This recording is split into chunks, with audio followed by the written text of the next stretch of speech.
如何念英文念得更快更顺畅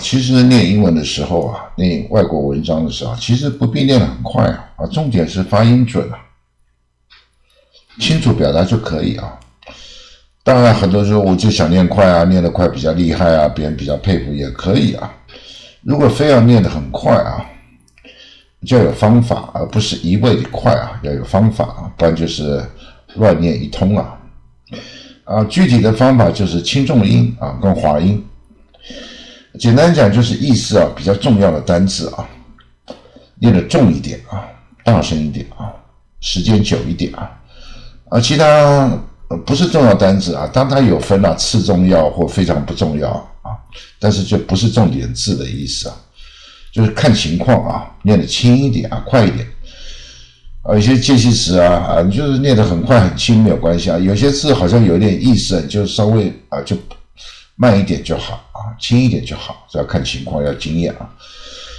就是反正就是比较不是重点的字就念快一点轻一点好像是滑过去滑过去所以英文讨厌美国是滑音英文也不是说念得不快英文有时候发音有时候也念得很快但是英国人念得快跟美国人念得快不一样就是英国人快就是他觉得他发音还是很准而且呢他比较没有滑过去他还是有交代而且交代的他觉得蛮清楚只是还是相对轻一点就是说英国它的轻音重音就是差别没有那么大滑的没有那么快那他们英国觉得美国滑音有时候音好像根本听不清楚咻就过去了好像有讲没讲一样根本听不太清楚当然美国人自己听他是习惯了或者美国人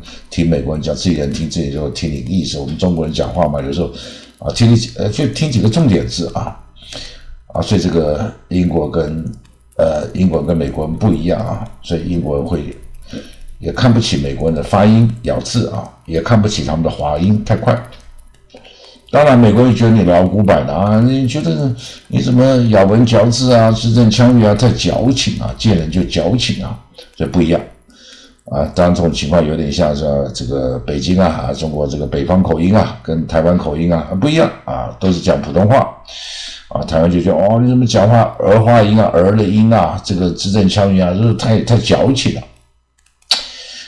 那个北方中国北京北方就觉得台湾讲话怎么讲普通话台湾是叫国语中国到讲普通话就说台湾人讲普通话怎么都不卷舌讲得快慢是一回事怎么讲的这咬字不清楚也不太卷舌所以各有利弊台湾就觉得我们就讲得很顺就好你木什么儿化音这个卷舌不卷舌这样子不管了反正我们这一集就是讲说如果英文念得比较快比较顺可以就掌握单字的意思根据意思比较重要性的单字跟比较次要性的或不太重要单字这样子念重一点轻一点这样差别会久一点快一点我们这一期就以美国现任总统拜登就职演讲为例因为这个就职演说没有问题嘛内容一定好得不得了文法用字遣词都没问题嘛而且他这一篇写的算是比较简单一点有的总统演讲稿你看Thomas Jefferson杰弗逊那个演讲稿很难得要命这篇比较简单那红色字像这种红色字就是重点字可以念重一点时间久一点其他一般黑色字看情况就是可以念轻一点快一点这样就可以达到念得比较快而且快中快是可以可是要掌握几个原则第一个咬字不能乱你不能说我因为我念很快所以我的发音就不好那不行那叫没意思那不如念慢一点所以咬字发音不能跑掉然后另外一个就是你的那个黑色字就意思比较没那么重要字就是你还是要交代一下不要稀里糊根本听不到那也不行所以一开始的时候可以轻跟重不要差距那么大有差距就可以，慢慢有经验就可以拉得开一点只要掌握以上的技巧，并且多加练习，就容易驾轻就熟了我这边我们在讲一个现象，就是一般人对英文错误的观念很多其中一个错误就是你看外国人怎么讲那么快你看我们看美剧美国电影你看演员琵琶那个用词遣词还蛮深的然后讲得好快这个根本跟不上你看好棒或者说 ABC 美国回来的这个我们这个这个台湾去的或者在美国长大亲戚朋友讲那个 ABC 讲话好快我们先讲那个电视上电影上那假的因为他们这个都是拿剧本千锤百炼这已经看了很多次背了几十次100次然后演的时候又噼里啪啦又这个又搞不好 NG 这 cut 中断很多次，最后一次成功那是假的所以很多演员你看他演戏的时候讲得好快你看他接受访问的时候就慢条斯理然后还有哈的，那你说电视上都没有吃螺丝讲话没有什么哒哒没有这种顿的没有，因为他是千锤百炼嘛，他是讲了多少次拍了多少次取他成功的一次那 ABC 也是比较快一点那快一点也是没错当然不可能到这个电影上演的那么快，但是感觉上比我们平常快。那当然他是母语所以我们也不要去跟因为人家是母语我们不是母语我们就讲那个清楚最重要美国有一些反而是大人物小孩子嘛讲7、8岁8、9岁讲得快得不得了一般也讲得蛮快的但是你看有地位总统大官部长大企业老板这大学教授反而讲得比较慢因为他是要讲话是要重点讲清楚当然比较例外就是那个新闻主播，因为他是练家子，他每天在讲这个，所以比较快所以我们讲一个基本的概念好，我们来念一下这是总统的演讲，拜登演讲稿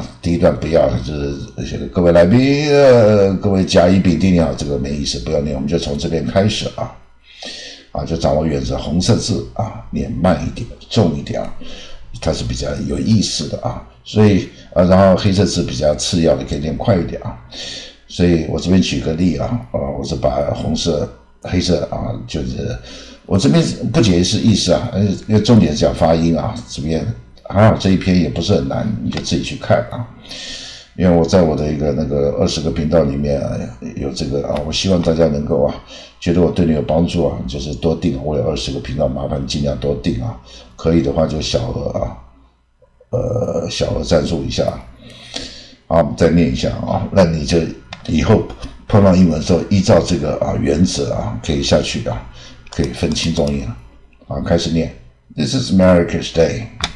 This is Democracy's Day. A day of history and hope, of renewal and resolve. Through a crucible for the ages, America has been tested anew, and America has risen to the challenge.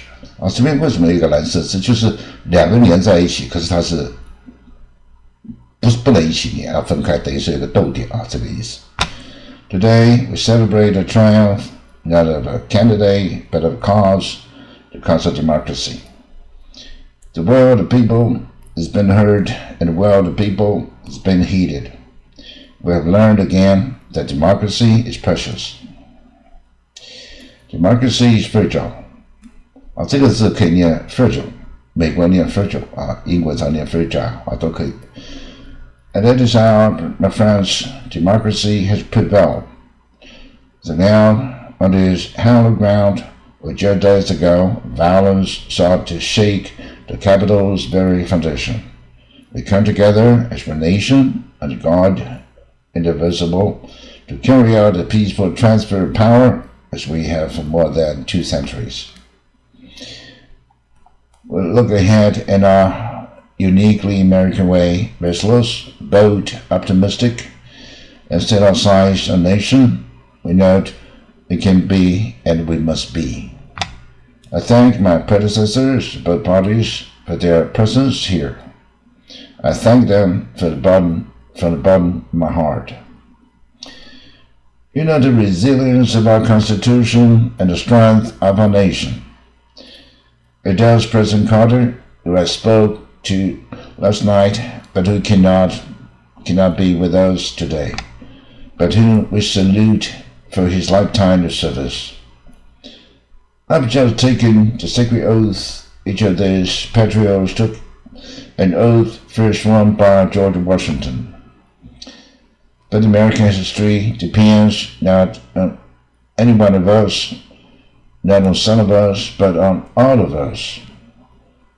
On we, the people, who seek a more perfect union. This is a great nation, and we are good people. Over the centuries, through storm and strife, peace and war, we have come so far, but we still have far to go. We still press forward with speed and urgency, for we have much to do in this winter of peril and possibility. Much to repair, much to restore, much to heal, much to build, and much to gain. Few periods in our nation's history have been more challenging or difficult than the one we are in now. A once-in-a-century virus silently stalks the country. It's taken as many lives in 1 year as America lost in other World War II. Millions of jobs have been lost. Hundreds of thousands of businesses closed. The cry for racial justice some 40 years in the making moves us. The dream of justice for all will be deferred no longer. The cry for survival comes from the planet itself, a cry that can't be any more desperate or any more clear. And now a rise in political extremism, white supremacy, domestic terrorism that we must confront and we will defeat. To overcome the challenges, to restore the soul, and to secure the future of America requires more than words.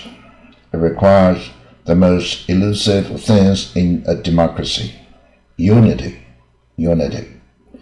You know, the January in Washington on New Year's Day, 1863, Abraham Lincoln signed the Emancipation Proclamation. When he put pen to paper, the president said, "If my name ever goes down into history, it will be for this act, and my whole soul is in it." My whole soul is in it. Today, on this January day, my whole soul is in this. Bringing America together, uniting our people, and uniting our nation. I ask every American to join me in this cause, uniting the fight to common foes we face. Anger, resentment, hatred, extremism, lawlessness, violence, disease, joblessness, hopelessness. With unity, we can do great things, important things. We can right wrongs. We can put people to work in good jobs. We can teach our children in safe schools. We can overcome this deadly virus. We can reward work, rebuild the middle class, and make health care secure for all. We can deliver racial justice. We can make America, once again, the leading force for good in the world. And this speaking unity can sound like a foolish fantasy. I know the forces that divide us are deep and they are real. But also know they are not new. Our history has been a constant struggle between the American ideal that we all created equal and the harsh, ugly reality that racism, nativism, fear, and demonization have long torn us apart. The battle is perennial. Victory is never assured. Through the Civil War, the Great Depression, World War 911, through struggle, sacrifice, and setbacks, our battle angels had always prevailed. Each of these moments enable us to come together to carry all of us forward. And we can do so now. History, faith, and reason show the way of unity. We can see each other not as adversaries, but as neighbors. We can treat each other with dignity and respect. We can join forces, start shouting, and lower the temperature. For without unity, there's no peace, only bitterness and fury. No progress, only exhausting outrage. No nation, only a state of chaos. This is our historical moment of crisis and challenge, and unity is the path forward. And we must meet this moment as the United States of America. If we do that, I guarantee you we will not fail.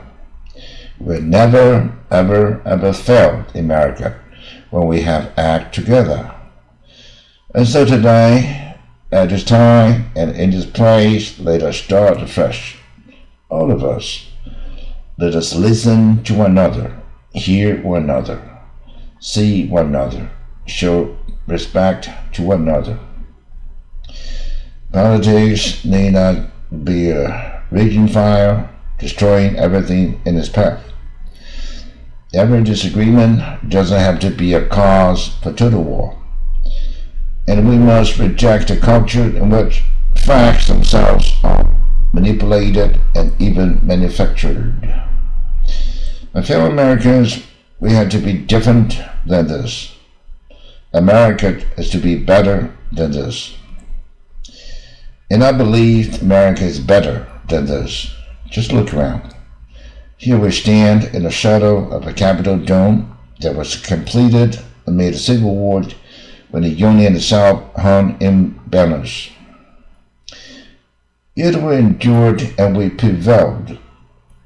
Here we stand looking at the great mall where Dr. King spoke of his dream.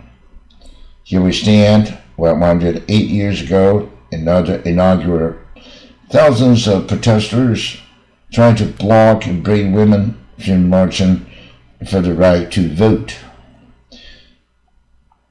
Today, we mark the swearing-in of the first woman in American history elected to national office, Vice President Kamala Harris. Don't tell me things can change. Here we stand across the Potomac from Arlington National Cemetery, where heroes who gave the land a full measure of devotion, rest, and internal peace. And here we stand, just days after rioters mob thought they could use violence to silence the will of the people, to stop the work of our democracy, and to drive us from the sacred ground. That did not happen. It will never happen. Not today, not tomorrow, and not ever. To those who support our campaign, I'm humbled by the faith you have placed in us. To those who did not support us, let me say this. Hear me out as we move forward. Take a measure of me and my heart. And if you still disagree, so be it. This democracy, this America, the right to stand peacefully within the guardrails of our republic is perhaps our nation's greatest strength. Yet hear me clearly, disagreement must not lead to disunion. And I pledge this to you. I will be a president for all Americans. I will fight as hard as those who did not support me as those who did. Many centuries ago, St. Augustine, a saint of the church, wrote that the people was a multitude defined by the common objects of their love. What are the common objects we love that define us as Americans? I think I know. Opportunity, security, liberty, dignity, respect, and honor. And yes, the truth. Recent weeks and months have taught us a painful lesson. There are truth and there are lies told for power and for profit. And each of us has a duty and responsibility. Citizens, as Americans, especially leaders who have pledged to honor our Constitution and protect our nation, to defend the truth and to defeat the lies.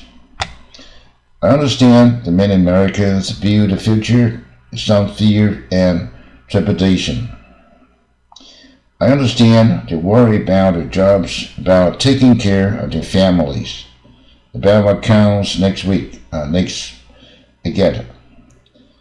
But the answer is not to turn inward, to retreat into competing factions, distrusting those who don't look like you do, or worship the way you do, or don't get their news from the same sources you do.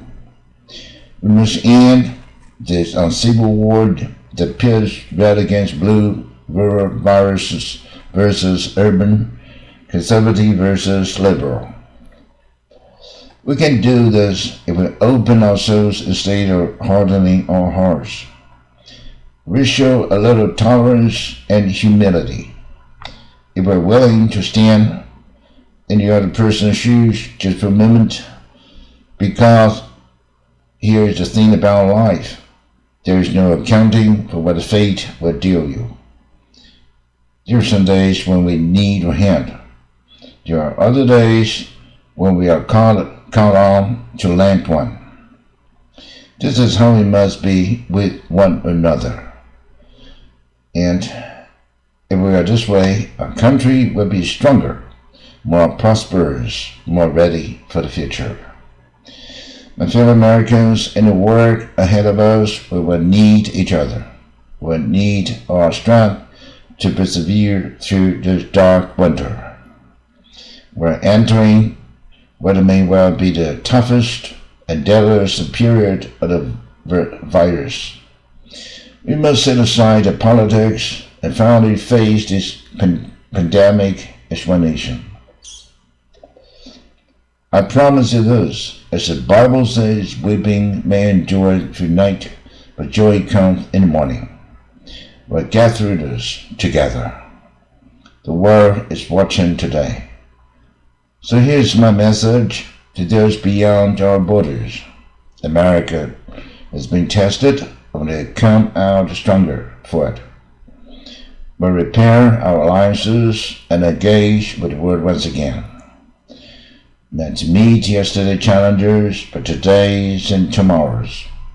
We'll lead not merely by the example of our power, but by the power of our example.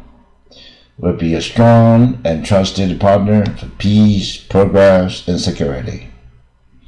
We have been through so much in this nation. In my first act as president, I would like to ask you to join me in a moment of silent prayer to remember all those we lost this past year to the pandemic. To those 400,000 fellow Americans, mothers and fathers, husbands, wives, sons and daughters, friends, neighbors, and co-workers. We'll honor them by becoming the people and nation we know we can and should be. Let us say a silent prayer for those who lost their lives, for those who left behind and for our country. Amen. This is a time of testing. We face an attack on democracy and on truth, a raging virus growing in equity, the stain of systematic racism, a climate in crisis, America's role in the world. And one of those will be enough to challenge us in profound ways. The fact is, we face them all at once, presenting this nation with a grievous of responsibilities. Now we must step up, all of us. It is a time for boldness, but there is so much to do, and this is certain. We'll be judged, you and I, for how we resolve the cascading crises of our era. Will we rise to the occasion? Will we master despair and difficult hour? Will we meet our obligations and pass along a new and a better world for our children? I believe we must, and I believe we will. And when we do, we will write the next chapter in American history. It's a story that might sound something like a song that means a lot to me. It's called American Anthem. And there's one verse stands out for me. The work and prayers of centuries have brought us to this day. What shall be our legacy? What will our children say? Let me know in my heart when my days are through. America, America, I give my best to you. Let us add our own work and prayers to the unfolding story of a nation. If we do this, then when our days are through, our children and our children's children will say of us, they gave their best, they did their duty, to heal a broken land. To fellow Americans, I close today where I began with a sacred oath. Before God and all of you, I give you my word. I will defend the Constitution. I'll defend our democracy. I'll defend America. Give my all in your service, thinking not of power, but of possibility. Not the personal interest, but the public good. And together we shall write an American story of hope, not fear, of unity, not division, of light, not darkness. An American story of decency and dignity, of love and of healing, of greatness and of goodness. May this be the story that guides us, the story that inspires us, the story that tells ages yet to come that we answer the call of history. We met the moment. The democracy in hope, truth, and justice did not die on our watch, but thrive. That American secure liberty at home and stood once again as a beacon to the world. That is what we owed our forebearers, one another, and generation to follow. So with purpose and resolve, return to the task of our time, sustained by faith, driven by conviction, and devoted to another and to this country we love with all our hearts. May God bless America, and may God protect our troops. Thank you, America. 希望这一集对你如果英文想要念快的话，希望对你有帮助就掌握这些技巧重点的字念慢一点当然了，每个人不一样，有时候你可以拉得更开有时候拉得不那么开看每个人的情况但是不管念多快，反正这些红色的字或者你念别的文章的时候比较重要的字一定要那些关键字要念清楚一点。那其他字要怎么滑得快，滑得飞快，滑得普通快那就看个人的情况了这一集讲这个。